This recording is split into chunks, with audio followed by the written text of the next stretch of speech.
Welcome to Crawlspace. I'm Tim here today with Lance. What's going on, Lance? What is going on indeed? It is a beautiful afternoon here at the Crawlspace studios. Everyone seems to be in a good mood. Tim, I feel like you're in a good mood as well. Can you please confirm these feelings? How are you? How's it going? I'm doing great over here. I'm very excited to introduce this interview, this conversation that we have with the team from the Invisible Tears podcast. It's Jane Boroski and Amanda Andrew Bedard.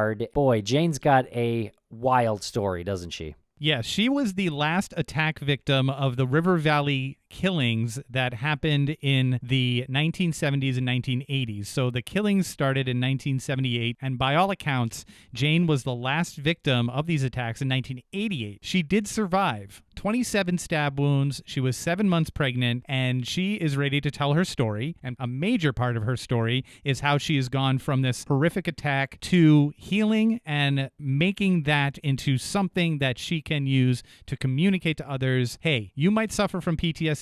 You might have had something like this happen in your life, but it is possible to come out on the lighter side of things, which she has. Remarkable story, remarkable team. She's a remarkable person. And their podcast, Invisible Tears, is available now. You can subscribe wherever you get your podcasts, and you can also go to invisible-tears.com. From trauma to healing is their mission, Lance. Now, Jane Boroski's name might sound familiar to some people because recently we've been talking about our new show that Crawlspace is developing with her. It's called Dark Valley. It is about the River Valley murders as well, whereas we're more on the victim investigation side. Jane's show Invisible Tears is a more personal story about her journey and making sure that people who have gone through similar moments in their lives know that you can come out on the other side better. And make sure to check out Invisible Tears' first couple episodes. They are out now, so you definitely want to hear those.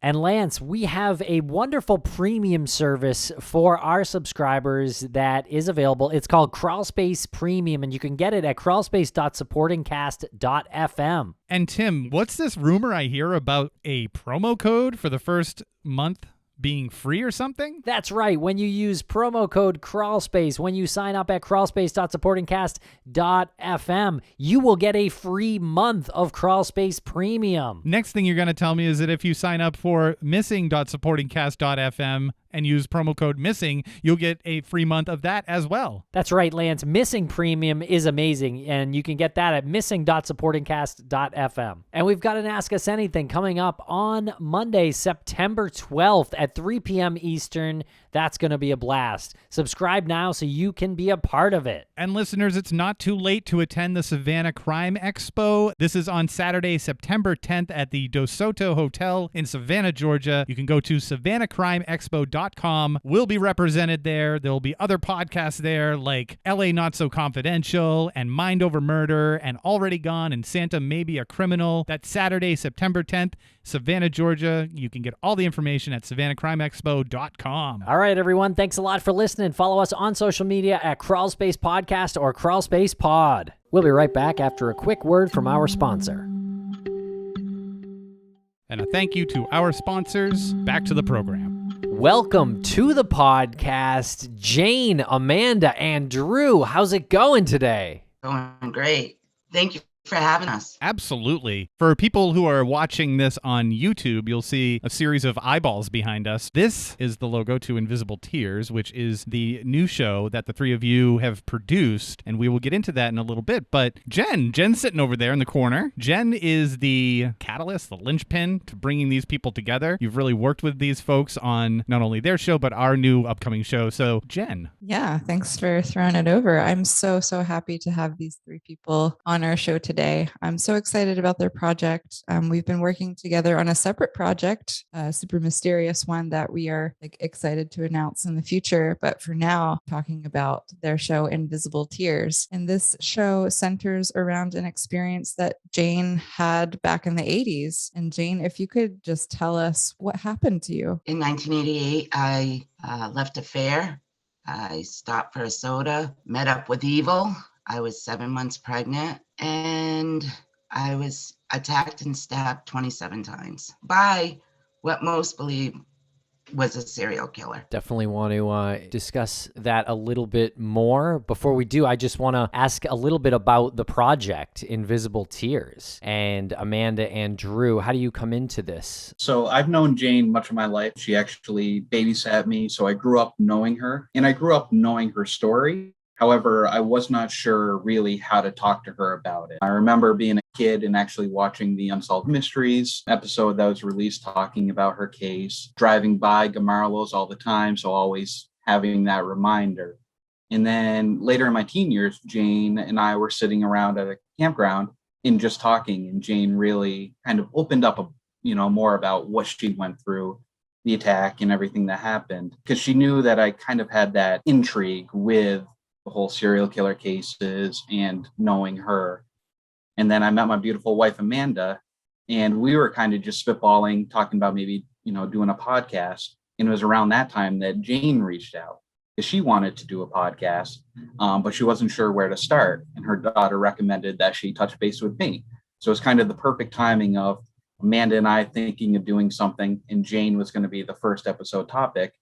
And then Jane also wanting to get her story out there. So that sort of snowballed into the idea of Invisible Tears. And then after, Jane actually contacted us, we all met up together. And that's when the concept of Invisible Tears really took off and it really resonated. And I think all of us were very surprised at the timing. But yeah, when we all just started talking about the project, we were like, yes, this is going to be fantastic, and let's start working on it. So Jane reached out to you guys. Jane, why them? Why did you reach out to them? During the pandemic, we had the shutdown, and me and my daughter Jessica just listening to different podcasts, and she started punching up my name in the Connecticut River Valley murders, and so we heard a couple of those podcasts, and she's like, "Oh my God, some of that info isn't even correct, Mom. You need to do a podcast." I was like, I don't even know where to start. I want to get my story out there, but I don't even know where to start. And she was immediately like, contact Andrew. Drew is super, super smart. And we knew that he listened to a lot of podcasts. We reached out to them and we just clicked as a team. It's amazing. It is just amazing. Amanda's also my life coach, my Reiki master. We had the same ideas and same concept of what we wanted Invisible Tears to be about. It's going to be almost like a variety show. It's going to be about my healing and getting to know the other victims. Because if you go online, all you hear about is, when it comes to the other victims, is their brutal attacks and their brutal murders. But you can't really see anything about them. They were real people. They were living their lives. So we're going to dive into who they really were and what their lives were about before their attack and before their murders, actually. Also, we're going to be touching base with my healing, because I suffer PTSD. If I could help somebody out there that also suffers PTSD, that's one of our goals too. Even though you've gone through something traumatic in your life, which could be anything, you can still live a happy, normal life, because that's what I'm doing today. And I really want to resonate that out to other people that have suffered any kind of trauma in their lives. Well, the tagline on your show, Invisible Tears, is from trauma to healing. And when you started describing right off the top about your attack, you said you were stabbed 27 times, you were 7 months pregnant, and then there's a pause. And it's really tempting to try to fill that pause as like a podcast host, to be like, okay, I got to ask another question. But sometimes you don't have to do that. Sometimes you have to let that stick in people's heads. Like whatever was just said, let that pause exist so that people can actually interpret it and comprehend it for a little bit. And if anybody listening now, pause this and count to 27 and see how long 27 goes by. If you were to average that you were stabbed once a second, like that's how long that attack happened. I think that would do a lot for people to understand how such a short period of time can seem so long and can literally affect you for the rest of your life. Absolutely. 34 years later? Yes. Yep, 34 years ago. You said before we started recording that it was on August 6th. So you just passed the anniversary. That's a chunk of time there that you spent healing to bring yourself to this moment. You survived. Your daughter survived. You're a grandmother. So now there's generations. My story doesn't just end after my attack. My attack happened. And it's not like you just get over it and move on. You don't. And as much as, I wanted to, I didn't. I had gone through some really difficult times for the first 20 years after my attack. My life was a mess. I got hooked up with some really good counseling, really good therapy. That's when I was diagnosed with PTSD. That's when my life just reverted over to be positive. Once I was able to just really address all my issues that I had. If I thought I would be sitting here talking to people and opening myself up like an open book 10 years ago or 12 years ago, there was no way. I've done a ton of healing and I'm ready to get my story out there.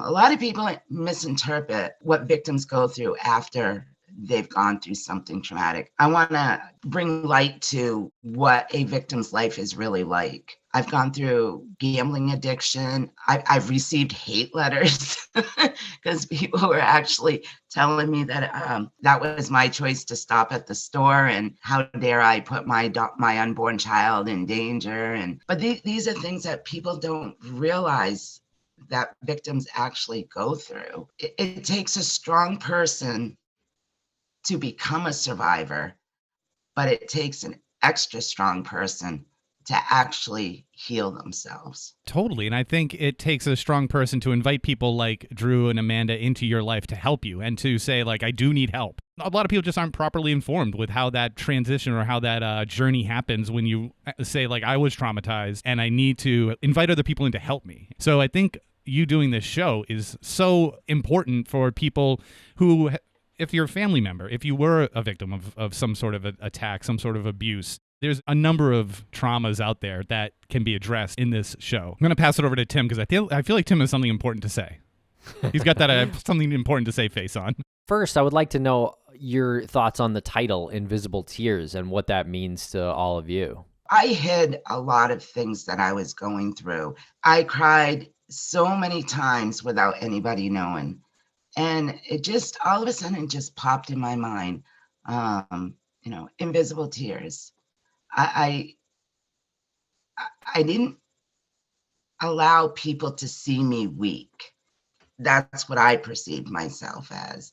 So I cried a million tears in silence. This was before I actually began my healing. Invisible tears, it came to my mind one day and I'm like, that's perfect. That's going to describe exactly what this is going to be about, invisible tears. Because sometimes people don't talk about how they're really feeling, because you don't know if people are really going to understand unless they've been through what you've been through. Invisible tears came up and we ran with it. And between Drew and Amanda, what are the roles that you play in the production of the show? So I am Jane's co-host, and I'm also a producer and the editor. Quite often, Jane and I will have some sort of separate, one-off Jane and Amanda shows too, where we really do focus on like mental health and healing and different mental health topics too. And then I'm sort of the third mic, bringing that sort of different aspect, being a man with two women on the podcast.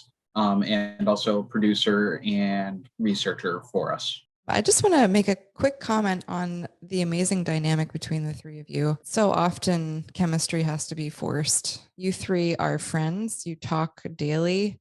You crack each other up and you understand each other's pain. Amanda and Drew, you guys have made it possible. I mean, Jane, correct me if I'm wrong, for Jane to really open up in that space and create a safe space. So it's just like a beautiful thing to behold, listening to you three talk through these things and give other people who may be experiencing similar trauma, similar pain, to listen and perhaps open up in their own lives too, if they're fortunate enough to find people like you guys. Oh, you're exactly right. I'm so fortunate. I thank Andrew every day for marrying Amanda.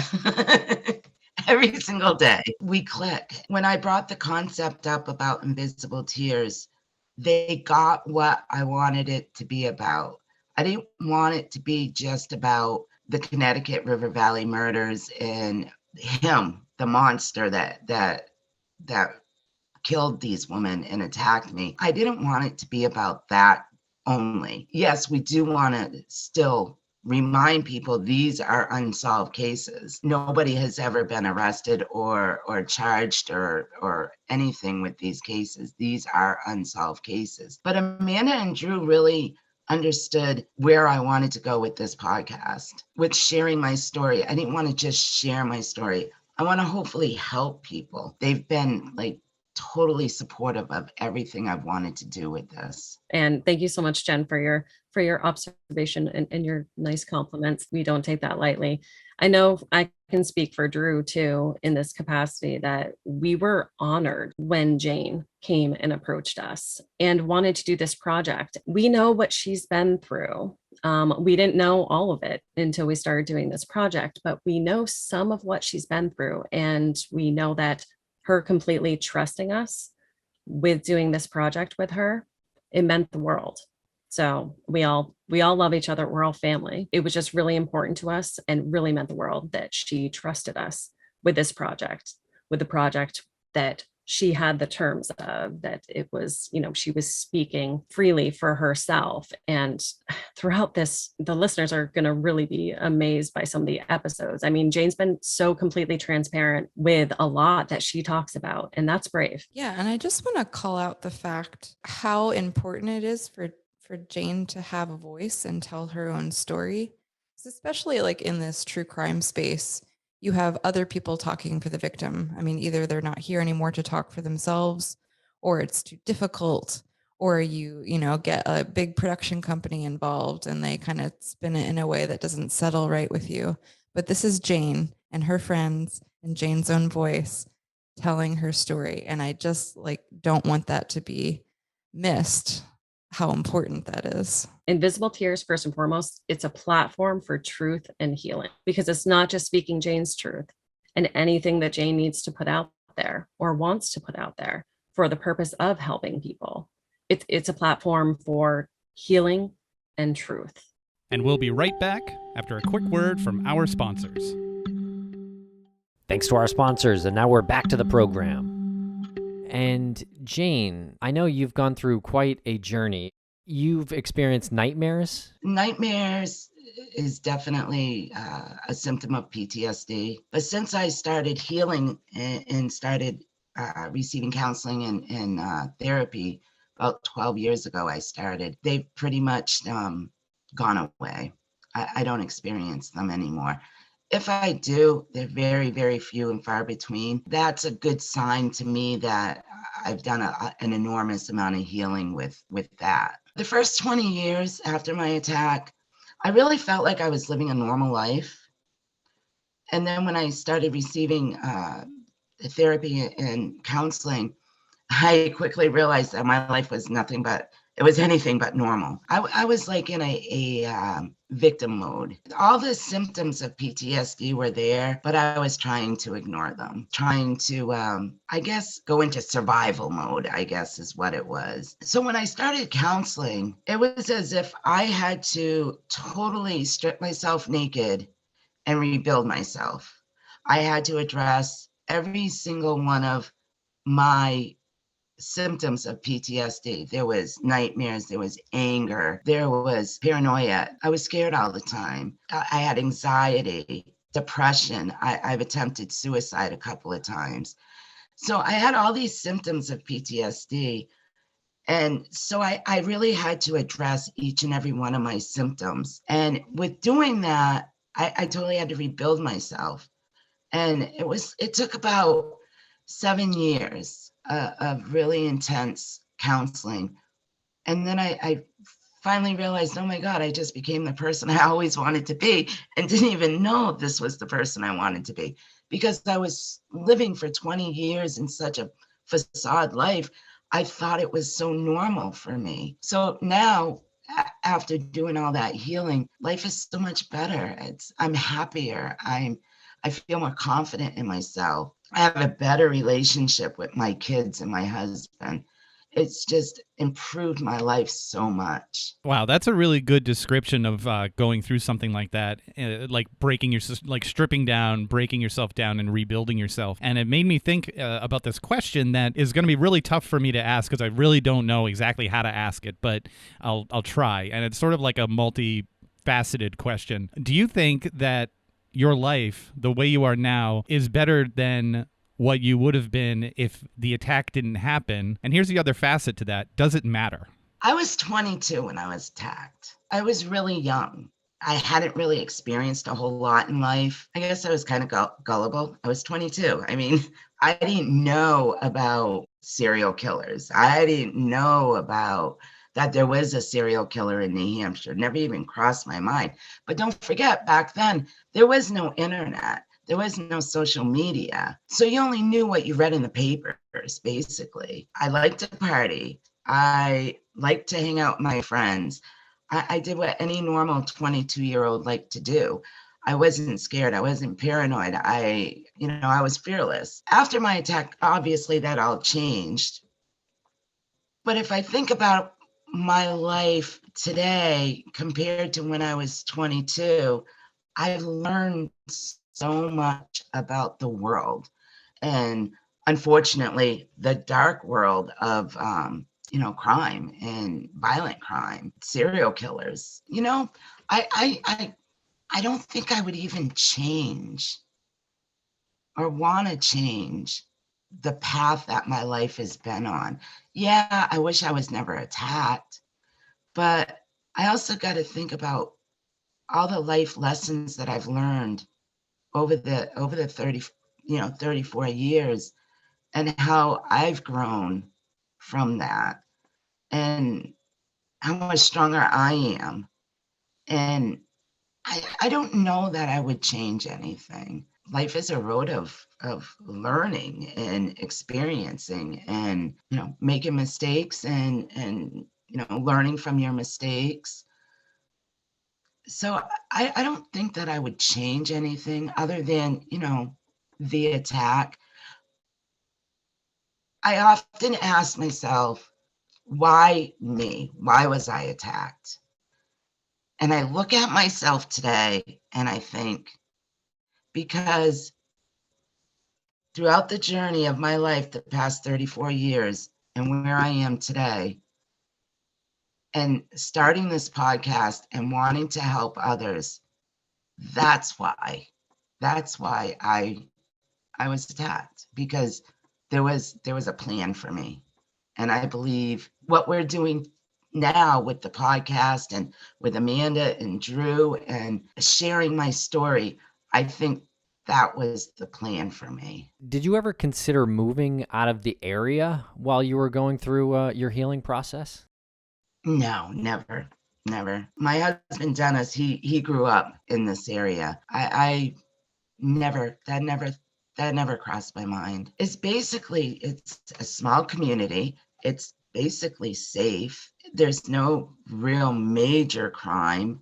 I love this community. I'd never leave it. That's a great call, and I agree. Does any part of you think it could have been a little easier to heal if you had? Me avoiding certain places, like avoiding the store I stopped at, Gamarlo's, or avoiding that road that I drove down, or avoiding even the town of Swansea, that wouldn't change what happened to me.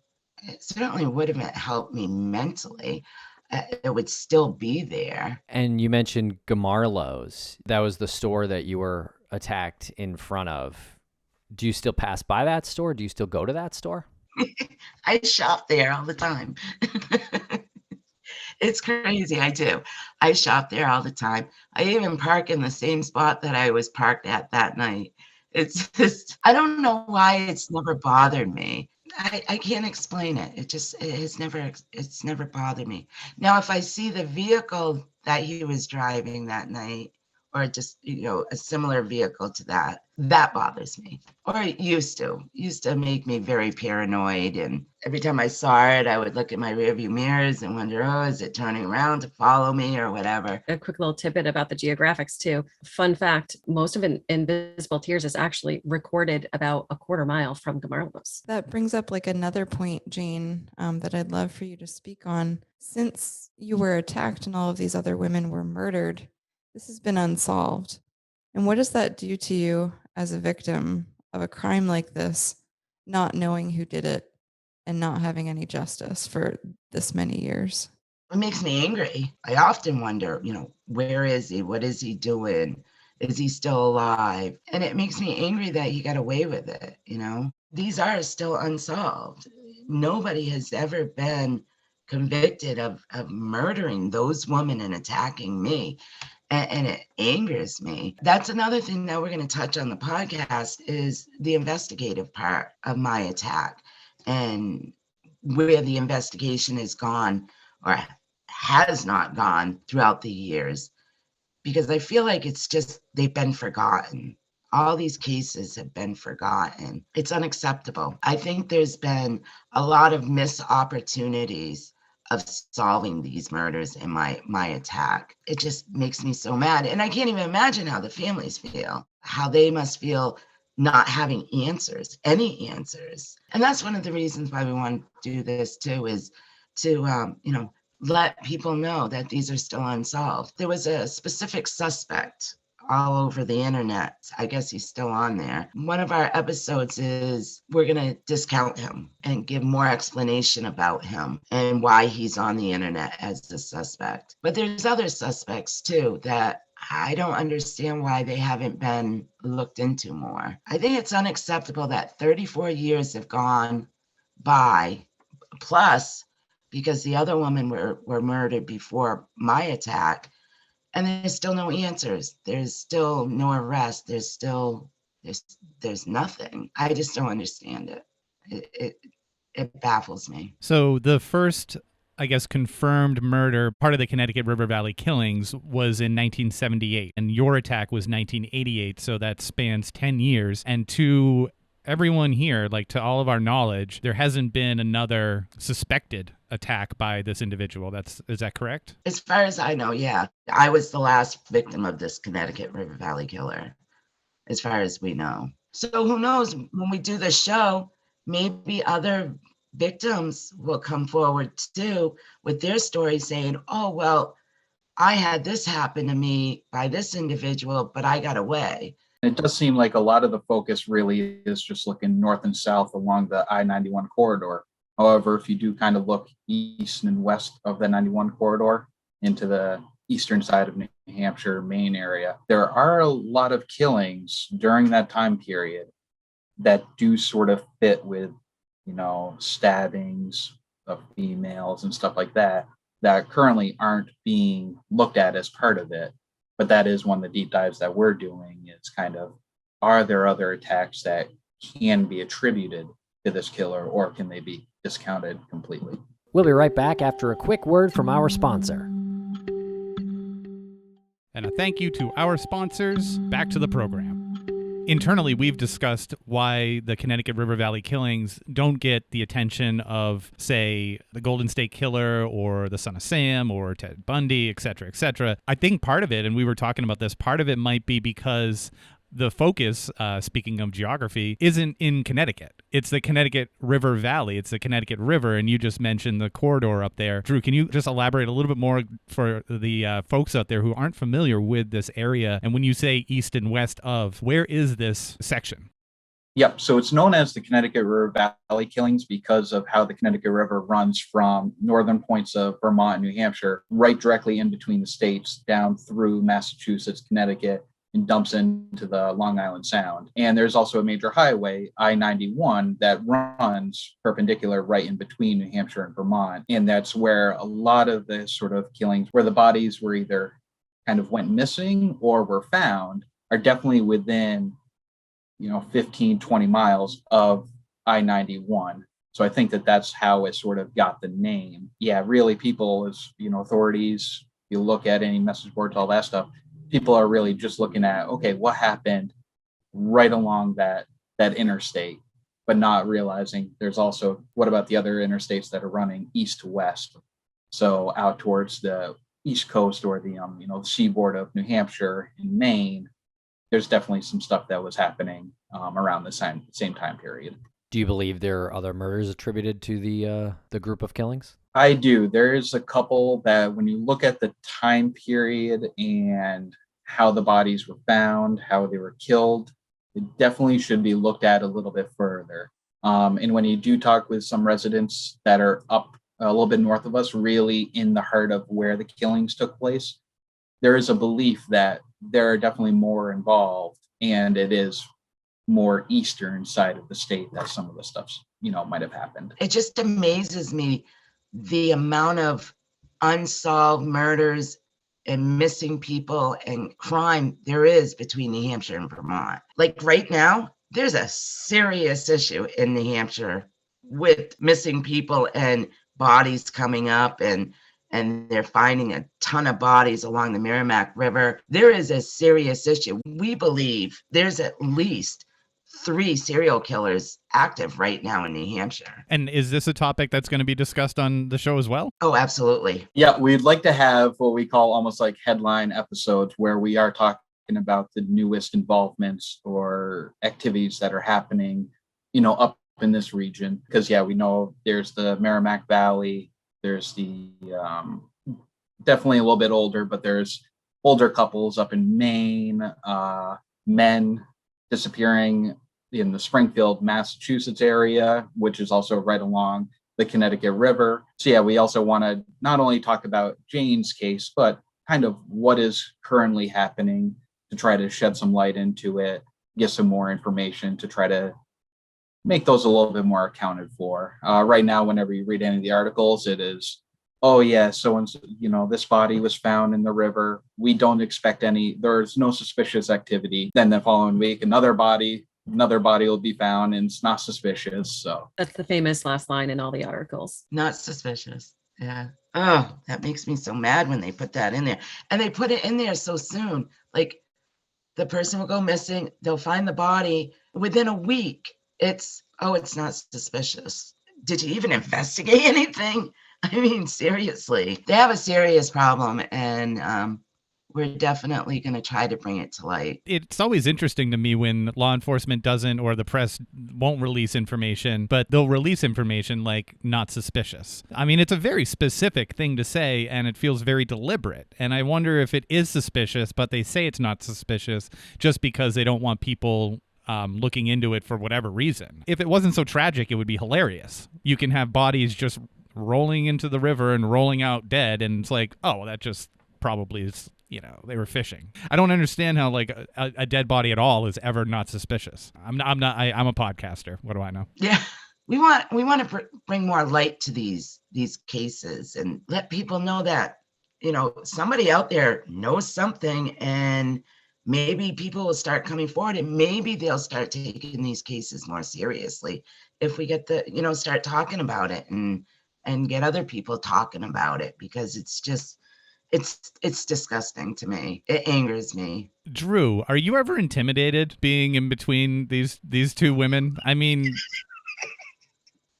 I just sit back and let them go sometimes, and just sit back and laugh, throw in my 2 cents every, now and then, or try to rile them up by saying something just completely wrong just to get them to crack. Oh, and he knows how to do that.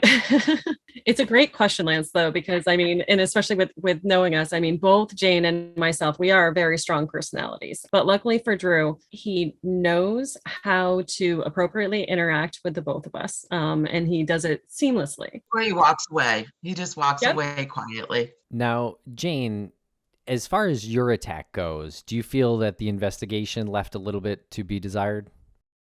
Absolutely. Yeah, I do. Especially as the years went on. I mean,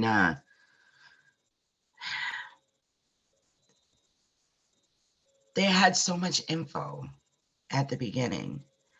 And I don't want to discount that they didn't investigate this, or I don't want to say they didn't investigate this or they ignored some of the stuff I said.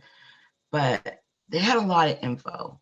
They were in contact with me a lot the first couple of months. They didn't tell me that it was possibly a serial killer that attacked me. I read that in the paper, which I thought was like totally wrong. They should have come to me and told me that. The years went by and I stopped hearing from them. And I would periodically call them, hey, what's going on with my case? Anything new? Da-da-da-da-da.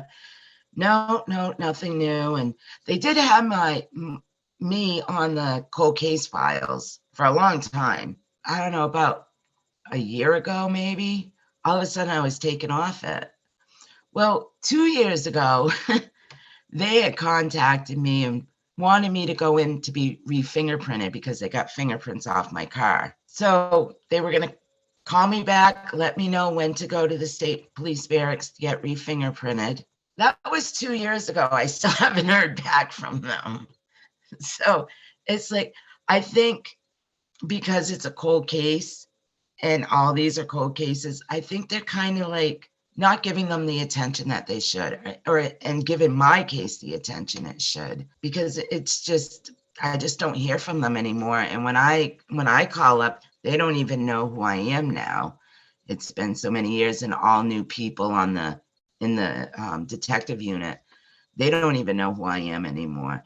They've had a lot of missed opportunities to solve this, or at least get more involved with the investigation, come up with more suspects or whatever. We're going to be talking about that a lot, about law enforcement and how they've investigated my case and the other cases. Yeah. And about all the flooding that seems to happen in a lot of the police barracks where evidence is being held and stuff like that. So all of a sudden, all my evidence disappeared with no explanation. I mean, we're talking a flipping windshield. It's like, so yeah, we plan on trying to get some answers to all these questions with this stuff. So they had your windshield? Yes, because I smashed my windshield when I was trying to kick him off me. So they took my windshield out and they saved it for evidence, but it's gone. DNA is gone. Yeah. I don't know. Evidently, they still have fingerprints because they said, a couple of years ago, they wanted me to get re-fingerprinted. So I don't even know if they have them or not. Maybe they figured out they don't have fingerprints to compare, so that's why they never called me back. I don't know, but we're going to find out. There was a lot of evidence. There was my shirt, and they say it's all gone. They lost it. How do you lose it? Sort of a head scratcher there. It's a windshield. I mean, I get like maybe they have to like make room for things, but it's still like rent out a storage unit. I don't know, like figure out another way to keep evidence. It's very frustrating. I'm sorry that that's happened. And it only gives me hope that all of the material that's going to be in Invisible Tears is going to be so valuable. If law enforcement's losing evidence or they're just like misplacing it, or, they can't figure out how to not put it in a place where it's going to get flooded and damaged, you have your experience, you have your mission. So if all of this has led to Invisible Tears and its mission, I think listeners are going to be in for a treat. Well, what's crazy is this is common. This doesn't just happen in New Hampshire. This is common that they lose evidence. And it's just crazy. It blows my mind. It's like, this is important stuff. I don't care if you have to keep it for 50 years. You never know. I mean, that person has that one job of the evidence locker or whatever you want to call it. That's their one job. How does this stuff just go missing? I just don't get it. I just have one more question, if it's okay. The car you were attacked in, what did you do with that after you were attacked? Oh, I kept that. I drove that after. That was my Firebird. I love that car. 85 Firebird. Loved it. They came in, professionally cleaned it. Obviously, it was full of blood and stuff. And yeah, I kept it. Dennis wanted to sell it. I was like, no, that's my car. This monster took everything else from me, and he's not going to take my car from me.